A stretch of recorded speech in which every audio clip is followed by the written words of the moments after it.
Então, se vocês perceberem, nas primeiras técnicas do teatro do oprimido, que é o arco-íris do desejo, que era... vou falar isso agora, né? A diferença entre o teatro engajado e o teatro oprimido. Então, se vocês perceberem as primeiras técnicas que o Boal fez na construção do teatro do oprimido, eram técnicas muito próximas ao teatro engajado, que era o quê? Você passar uma mensagem direta ao interlocutor, à plateia. Isso é um problema e o Boal vai percebendo esse problema no decorrer da sua vida. Por quê? Ele usava muito essa frase do Che Guevara, né? Ser solidário, não correr os mesmos riscos. Então, aquela história do Virgílio, lembra que ele vai lá com um grupo de atores e diz no final da peça, vamos verter o sangue para salvar a nossa terra? E o Virgílio no final chega e fala, vamos com a gente para ocupar a terra. E ele fala, não, nós somos atores. E aí o Virgílio diz, poxa, então você quer que nós vertemos o nosso sangue, não vocês. Então, bom, a partir dessas experiências, ele vai percebendo que passar uma mensagem não é o objetivo do teatro do oprimido.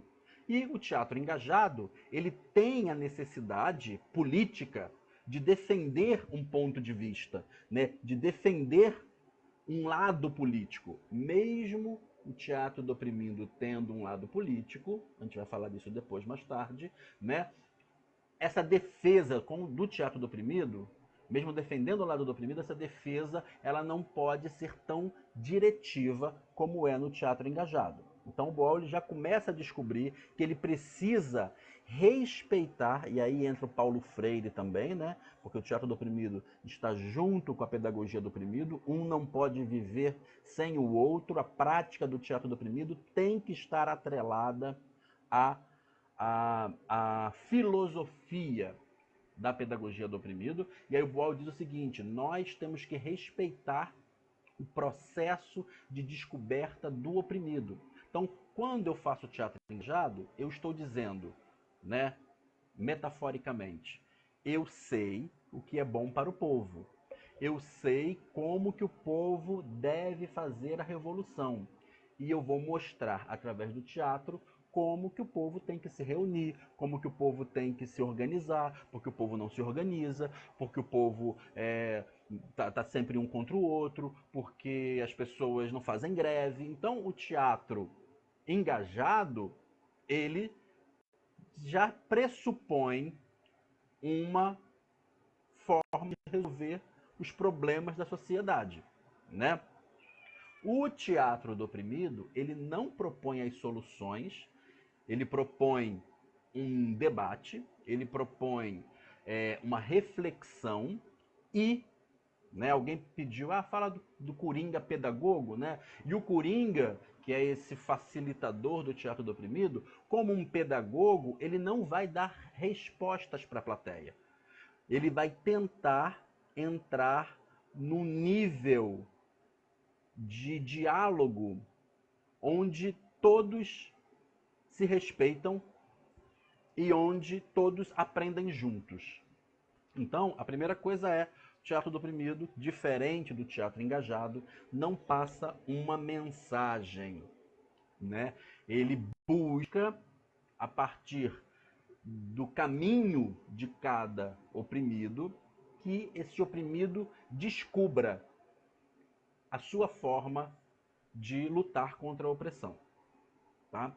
Outra coisa, por exemplo, o teatro engajado, muitas vezes, ele é feito sobre o oprimido, sobre o povo, né? Então, aqui eu estou usando assim exemplos bem exagerados para vocês conseguirem entender, né? Então, nós somos um grupo de intelectuais, estamos dentro da universidade, eu sou um professor intelectual, né, um professor universitário, pego os meus alunos lá, todos, né, estudantes, e nós vamos lá para a Cidade do Povo, aqui em Rio Branco, que é um bairro bem pobre aqui em Rio Branco, e nós, intelectuais da UFAC, vamos na Cidade do Povo dizer, né, ou na favela, dizer como aquelas pessoas deveriam se organizar para lutar pelos seus direitos. Isso quer dizer o quê? Isso quer dizer que nós, que não vivemos a história, que não vivemos o processo histórico dessas pessoas que passam por aqueles problemas, nós nos colocamos num patamar, a partir de um pensamento até paternalista, muitas vezes, né? Nós nos colocamos num patamar onde nós temos a sabedoria, onde nós temos as soluções, onde nós sabemos o que aquelas pessoas precisam fazer para elas saírem da opressão. Nós montamos a nossa peça, levamos para lá, dando sugestões, dando alternativas, né? Dando ideias para aquelas pessoas fazerem a revolução. Depois a gente pega a nossa roupinha, né, nosso cenário, bota embaixo do braço e voltamos. Eu volto para o conforto da minha casa no Tropical, né? O pessoal volta para a Casa do Bosque. E o povo da cidade do povo é que fica com a responsabilidade de resolver aquela situação sem que nós tenhamos responsabilidade sobre aquilo. E aí o Boal diz o seguinte, não, quando ele começa a perceber que a prática dele precisa se afastar desse tipo de teatro, ele começa a dizer, não, eu não posso dar mensagens para esse oprimido, né? Vamos lembrar o Che Guevara, ser solidário é correr o mesmo risco. Eu preciso, os oprimidos é que precisam dizer, né, o que eles querem fazer, sobre o que eles querem falar. Por exemplo, a gente foi num festival em Jerusalém, em 2007, eu acho.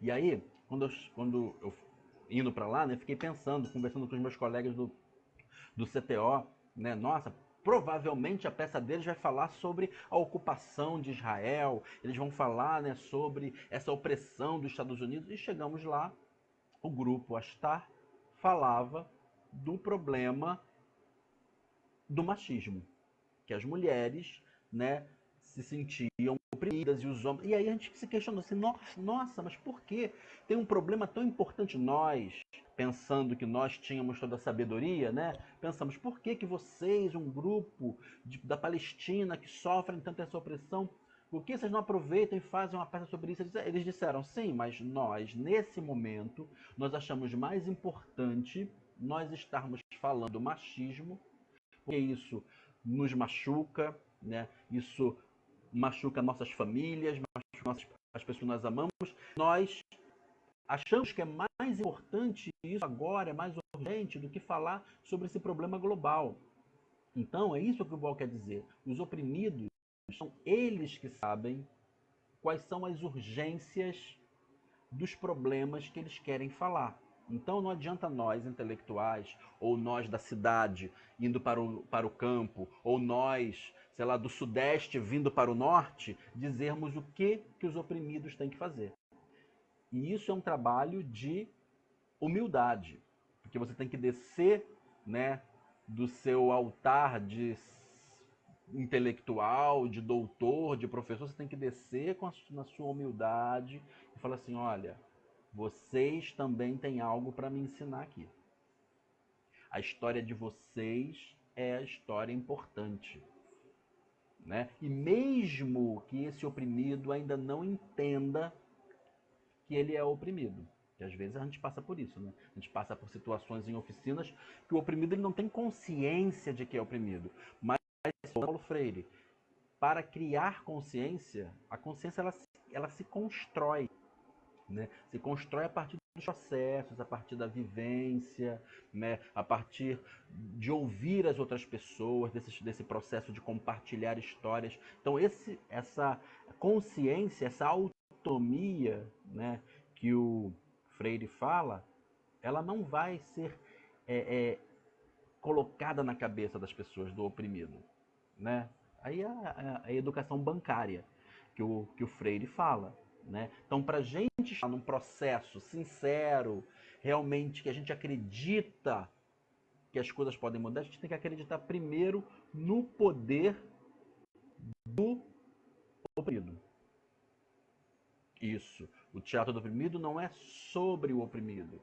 Ele é feito pelo oprimido, com o oprimido. Não é isso? A mesma coisa da pedagogia do oprimido. Tá? Então, voltando aqui ao teatro realizado aqui no Acre, do Oprimido, realizado aqui no Acre, na verdade, os grupos dos anos 80, final dos anos 70, eram grupos de teatro crítico, né? Que até de alguma forma eles poderiam ter também uma característica de teatro do oprimido, porque a maioria das vezes esses grupos também sofriam opressões, né? Mas eles usavam mais nos seus processos de criação, né? As práticas do teatro do oprimido, os jogos do Boal, e aí num determinado momento eles criavam seus espetáculos e iam para as ruas para fazer as suas apresentações, tá bom? Sobre esses dois temas, que é o teatro do oprimido no Acre, esse processo de teatro do oprimido no Acre, tem um texto, né, que eu produzi com o meu aluno do PIBIC, que é o Rafael Voss, que é aqui de Rio Branco. Tem um texto que explica detalhadamente esse processo nos anais das últimas jornadas de teatro do oprimido e universidade. A gente lançou, né, na Bahia, que a gente lançou o ano passado, 2019. Então, se você botar lá, tá na revista Gypsy, da UFBA. Gypsy é uma revista de teatro da UFBA, e aí nessa revista tem um número especial ano passado, que é sobre o teatro do oprimido. Aí tem um texto lá, as diferenças entre teatro do oprimido e o teatro engajado, tá nessa revista, e tem também o processo de teatro do oprimido aqui no Acre. E aí, gente, chegamos ao presente. Eu me mudei para Rio Branco em 2017. Ah, já vai.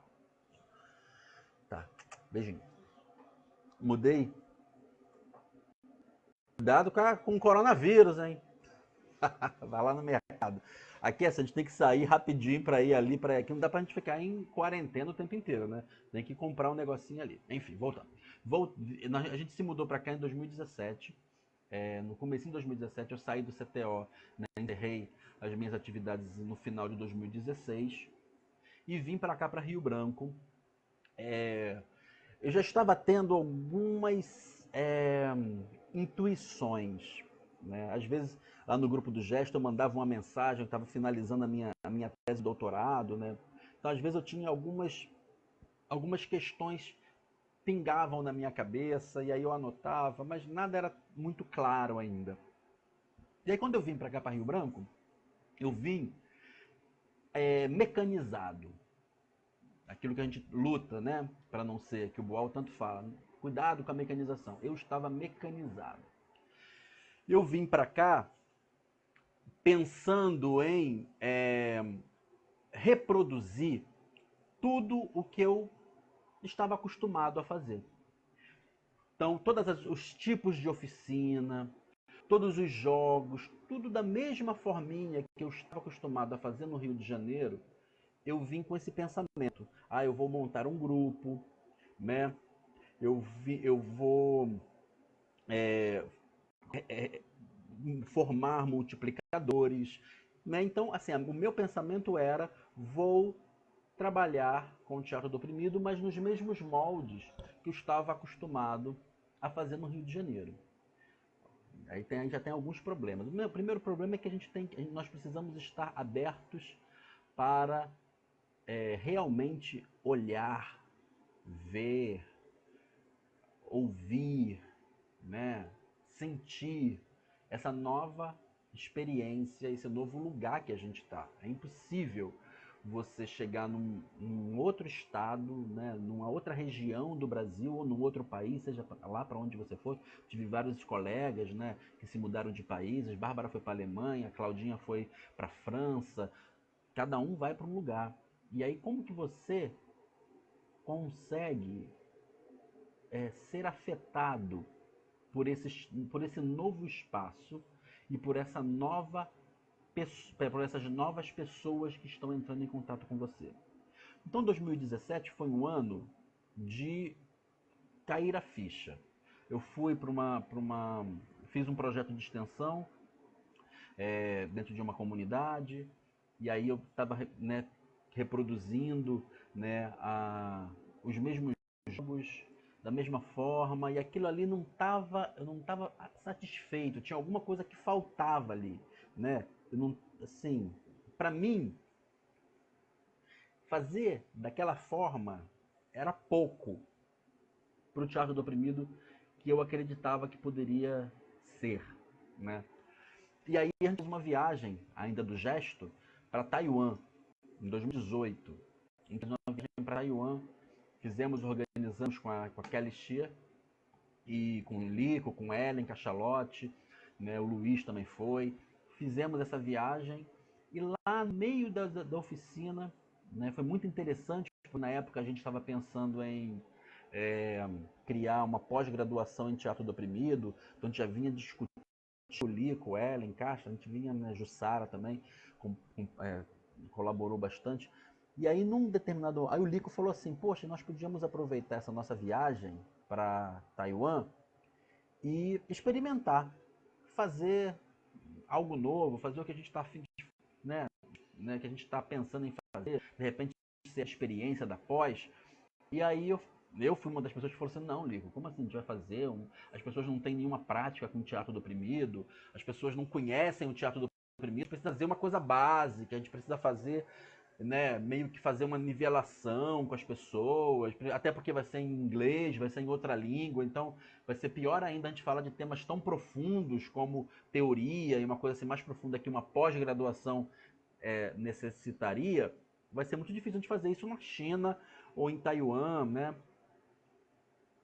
E aí o Lico concordou e aí nós fomos com o nosso programinha basic, né,